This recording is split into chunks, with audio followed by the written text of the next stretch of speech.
আমার আত্মীয় স্বজন আব্বাকে ভয় দেখাতো, বলতো কি খাবে কি পরবে, ছেলেগুলোকে তুমি কোন লাইনে দিলা, রব্বানা আতিনা ফিদ দুনিয়া হাসানা ওয়া ফিল আখিরাতি হাসানা। সরকারি বড় বড় কর্মকর্তা এক একজন, এদের মাথার ভিতরে কোরআন হাদিসও কিছু শিখছে, এরা একদম মূর্খ ছিল না। আগেকার লোকজন যারা ছিল স্কুল কলেজে পড়লেও ইসলামের অনেক কিছু পড়তো। তো দলিল দিচ্ছে আব্বাকে, আল্লাহ তো বলছেন দুনিয়াতেও আমাকে কল্যাণ দেন, আখেরাতেও দেন। তো তুমি একটাকে আখেরাতের জন্য মাওলানা সাহেব বানাও, আরেকটাকে তোমার মতো ইঞ্জিনিয়ার ডাক্তার বানাও।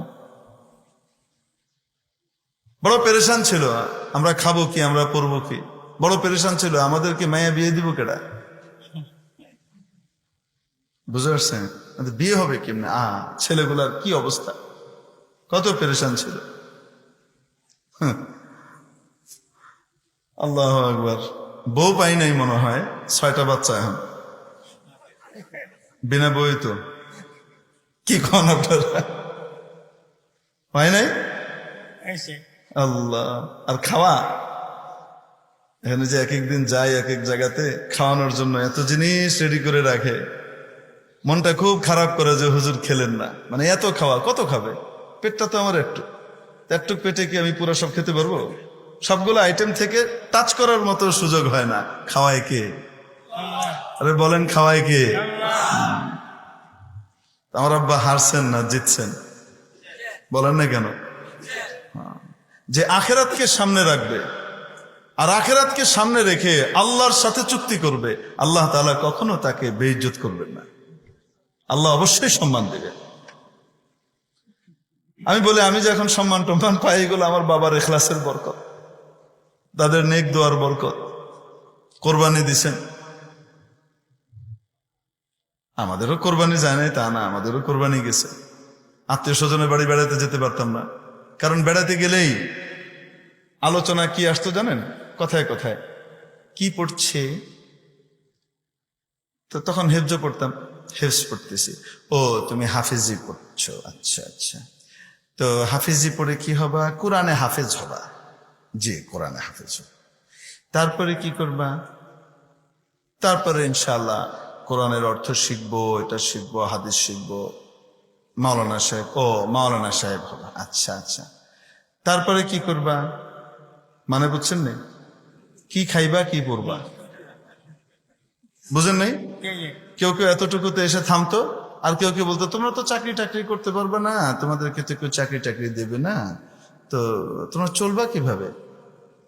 একটা 7-8 বছরের 9 বছরের বাচ্চাকে সে ভবিষ্যতে খাবে কেমনে, চলবে কেমনে, পড়বে কেমনে, এই ধরনের কথাবার্তা জিজ্ঞেস করা, এটা কি সুস্থ মস্তিষ্কের মানুষ করে?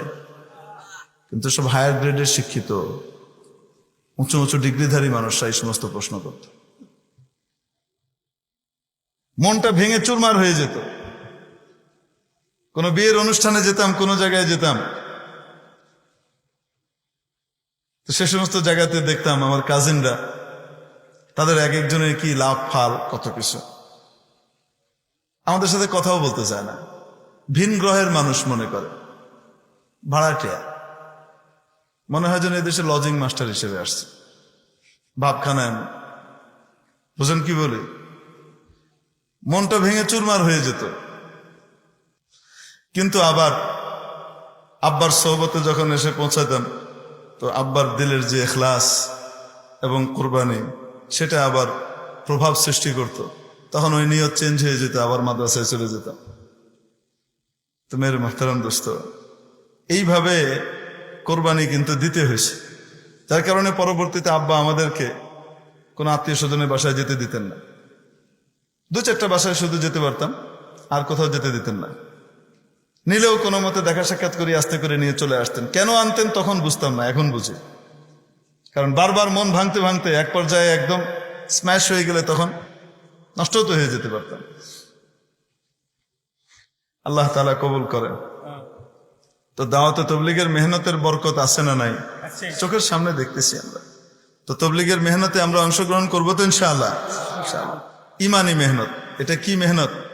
ইমানি মেহনত। এখানে বড় আলেম বানানো হয় না, এখানে ইসলামের মূল জিনিসগুলো মোটামুটি শিখিয়ে দেওয়া হয়, ইমানি চেতনা পয়দা করে দেওয়া হয়। এবং এখান থেকে আসার পরে মানুষের ভিতরে তলব আর আগ্রহ তৈরি হয় যে দিন আমাকে শিখতে হবে, আমার আখিরাত আমাকে বানাতে হবে। আল্লাহ তাআলা মেহনত করার তৌফিক দান করে। এজন্য বললাম খানকার মেহনত ইমানের মেহনত, মাদ্রাসার মেহনত ইমানের মেহনত, তবলিগের মেহনত ইমানের মেহনত। মেহনতে অংশগ্রহণ করবো তো ইনশাআল্লাহ। বিনা মেহনতে একটা ম্যাচও আনা যায় না। এটা ম্যাচ পাইতে হলেও মেহনত করা লাগে। এটা দেশলাই, যেটা দিয়ে জান্নাত পাওয়া যাবে, সেই মূল জিনিসটা ইমান।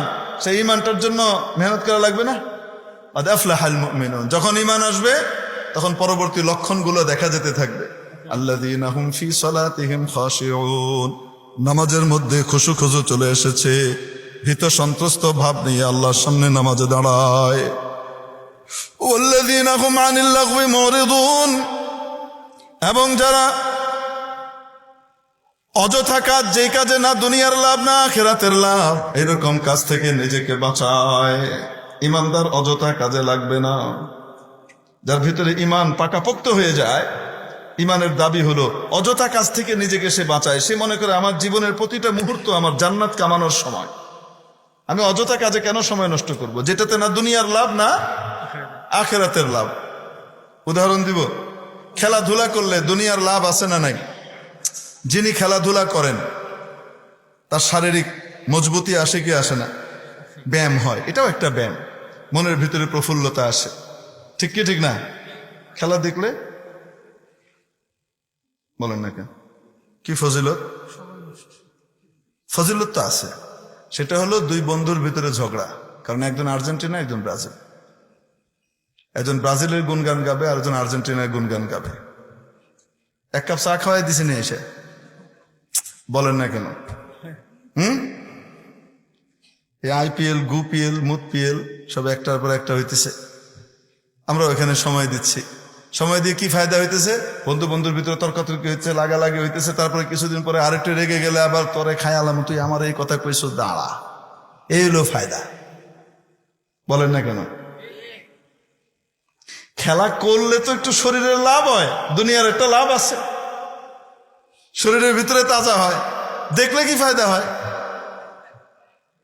দেখলে ফজিলতটা কি বলেন?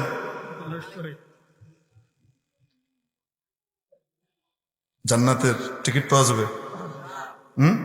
তো আখিরাতের লাভ নাই, এটা নিশ্চিত। দুনিয়ার লাভ।